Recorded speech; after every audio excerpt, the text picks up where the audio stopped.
Now that I've been speaking about energy budget mindset, I just want to show you what it looks like, or tell you what it looks like from my point of view when you don't have it, and why it's so difficult for people with chronic pain to implement it.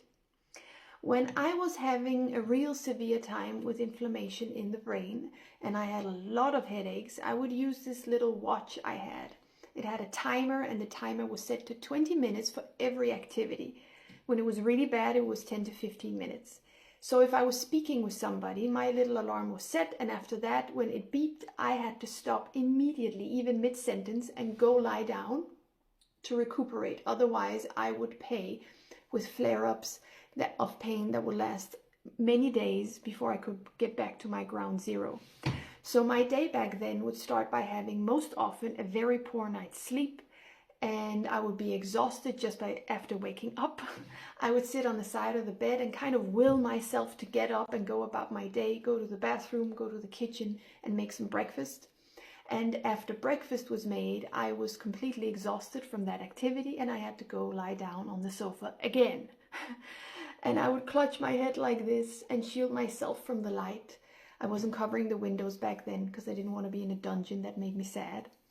So I would lie like that for maybe 20, 30 or 40 minutes, depending on how I was feeling. And when I could feel the pressure going down in the head, I would get up, set my timer again, and do whatever activity I was supposed to do to get through my day.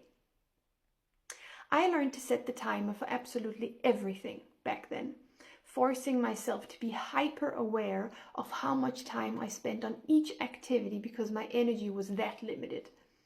The timer, in a way, protected me from pushing through.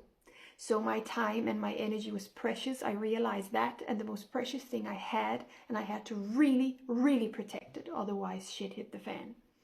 But it was still incredibly difficult because I didn't have the energy in my brain to even comprehend thinking about what it would be like to micromanage my day.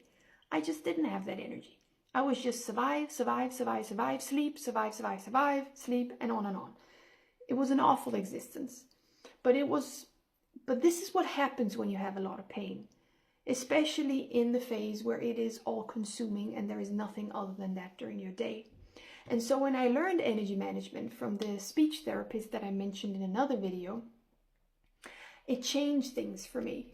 And even though what I was presented with seemed almost childish work, coloring in red, yellow, and green on a chart, it was exactly what my brain needed. It took the mental pressure off my brain and gave me a simple way to track my energy. My brain didn't have to think up solutions for me. It was just there on a piece of paper.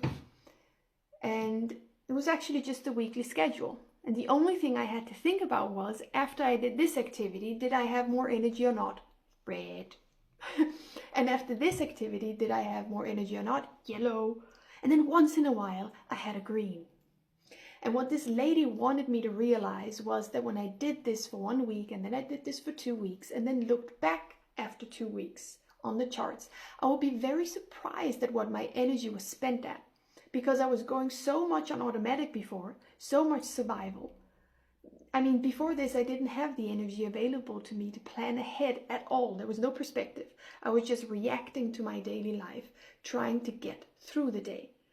So after 2 weeks of tracking and coloring in red and yellow and green, when I looked at these plans, I was really surprised to see how little green there was.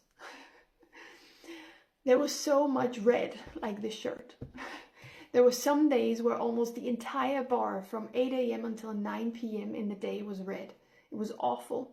And of course, this was also dependent on my night's rest, and not only on my daily activities and what I chose to do, but still I found out that many of the basic activities I planned were actually in the wrong order.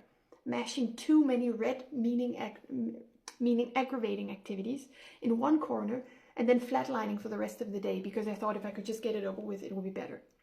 What this lady advised me was that my battery when waking up should be spent very, very carefully.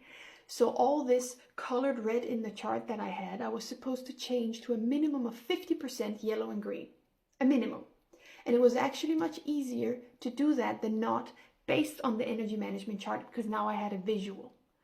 Just simply becoming aware of what I was doing during my day and how it was impacting me changed my perspective in a way, from survival to more rearranging of tasks and priorities, becoming more aware.